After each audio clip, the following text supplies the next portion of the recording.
Je me voyais mal finir à Bangkok. C'est le sexe, c'est la drogue, c'est la fête. On a 30 ans d'écart. 30 ans d'écart. Ouais, c'est pas problématique. Pourquoi? Parce que, et bon, elle est hyper mature. Mais l'esprit critique, il dépend de quoi? Il dépend de l'instruction, il dépend de la culture. Donne à des gens pas de culture et pas d'instruction, ils n'auront pas d'esprit critique. Bonjour Gao. Bonjour. Enchanté de te Bonjour rencontrer. la France. Comment vas-tu? Ben écoute, je vais très bien. Samoui, ben ça fait 10 ans bientôt que j'y séjourne. La question que je pose à tout le monde, c'est pourquoi avoir choisi la Thaïlande? Il y a plein de pays. Alors moi, ça a été un hasard le plus complet en fait. Quand je suis parti de Nice, je suis originaire de Nice où je travaillais en tant que chef dans un bel établissement. Et puis un jour, je me suis dit, voilà, j'ai 50 ans, j'ai fait un peu tout le tour de la question. J'ai toujours travaillé pour des grosses cuisines et je voulais avoir ma propre petite affaire. En plus, je fais de la peinture, je voulais combiner un petit peu les deux activités. Et puis le jour du départ arrive, je ne savais pas du tout où aller. Et le gars qui a peint ma maison, l'extérieur de ma maison, il m'a dit, Gao, est-ce que tu vas? Je dis, j'en sais rien, Costa Rica, Sénégal, je ne savais pas du tout.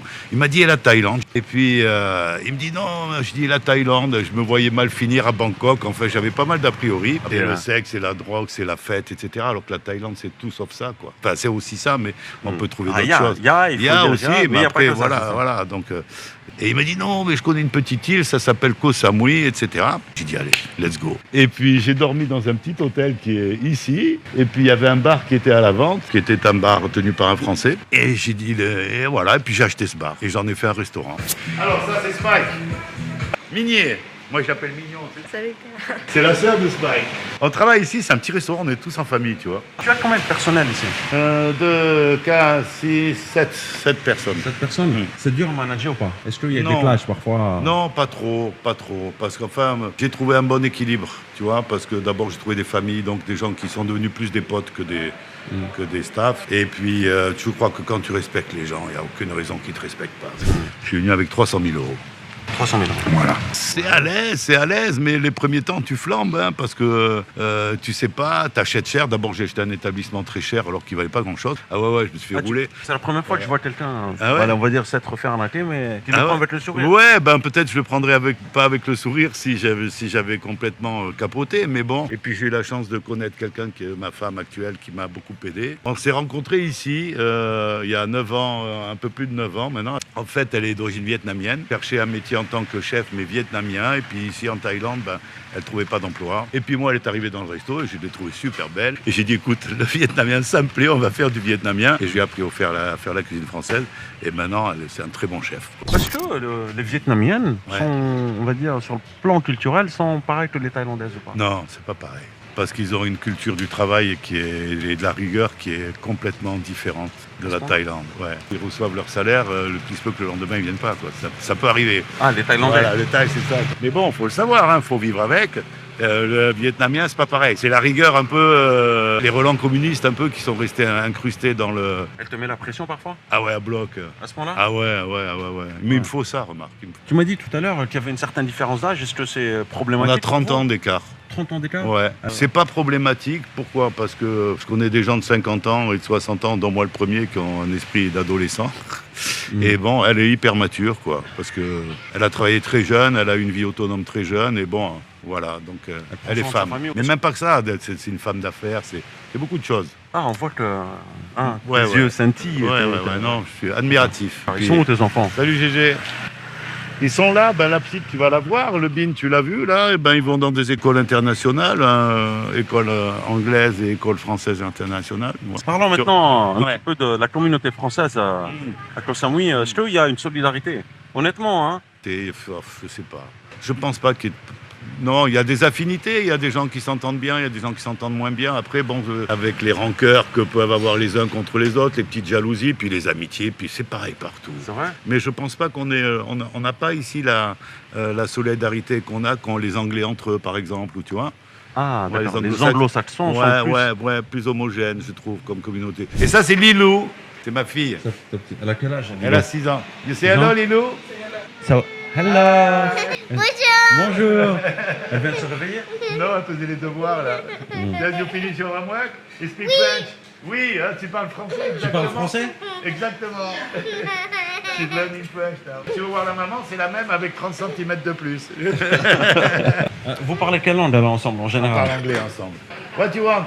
D'accord. Flower. Comment tu dis flower en French? Fleur. Fleur. Voilà. Fleur. Fleur. En 10 années de Thaïlande, Ouais. est-ce que tu as des regrets? Non. Maintenant que ça marche bien, Ouais, est-ce que tu te dis, bon, je reste ici ou est-ce que je bascule sur l'autre côté? jamais de la vie. Pourquoi? À côté, je suis bien ici. Alors on explique, hein, pour Ouais. ceux qui ne connaissent pas. Fisherman, il y a le côté gauche, il y a Ouais. la rue centrale, ensuite côté gauche et Ouais. côté droit. Voilà. Côté gauche, c'est le touristique, Voilà. et côté droit, Il n'y a que moi. il n'y a que toi, c'est ça? D'accord. Mais tu sais que pendant 7 ou 8 ans, j'avais même pas de lumière dans la rue. La rue était noire, quoi. C'est pas vrai. Je te jure. Est-ce que parfois, honnêtement, Ouais. est-ce que parfois tu as des gens qui kiffent pas du tout? Qui kiffent pas du tout. Alors là, ouais, ça peut arriver. En France, on a quand même une grande culture de la nourriture et de la gastronomie. Quand je fais un thon mi-cuit et qu'on me demande un thon mi-cuit medium, tu vois, ou rosé ou quoi, et ben, c'est normal qu'on n'aime pas, quoi. Alors les gens, ils vont aimer, mais moi, je vais pas aimer le faire. Et les Thaïlandais, alors, est-ce qu'ils sont fans de la cuisine? Ouais. C'est vrai? Il y a beaucoup de Thaïlandais qui mangeaient pas de bœuf, qui mangent du bœuf maintenant.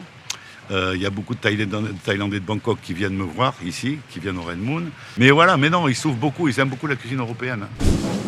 Une question maintenant sur un peu le choc culturel, c'est important. Ouais. J'aimerais savoir, est-ce que tu t'es retrouvé perdu un peu au début? Ouais, mais toujours. Ouais.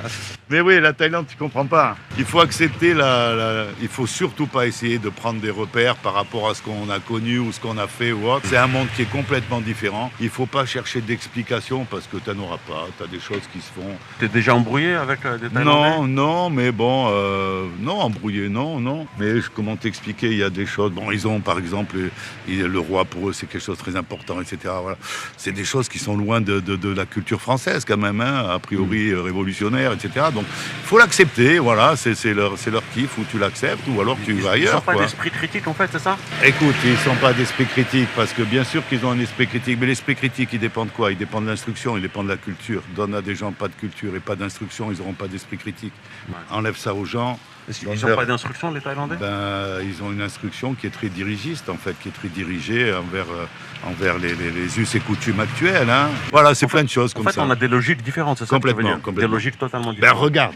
regarde l'électricité ici, dis-moi si tu as une logique, quoi. T'as pas de logique, mais ça marche. Ouais. Voilà, pour moi, la Thaïlande, Les câbles, c'est les câbles électriques. c'est le pays de l'improbable. Normalement, ça devrait pas marcher, et ça marche. On a des impôts qui sont ridiculement faibles, et ça marche. Les routes sont propres, les hôpitaux sont corrects, les gosses vont à l'école. Je sais pas. Moi, j'ai trouvé un équilibre, j'ai trouvé un bonheur de vivre que j'avais perdu depuis pas mal d'années. Et donc, tu me dis, est-ce que je vais rester ici ou aller à droite ou à gauche? Je n'en sais absolument rien, frère. Prenez soin de vous et je vous dis à très bientôt. Ciao, ciao.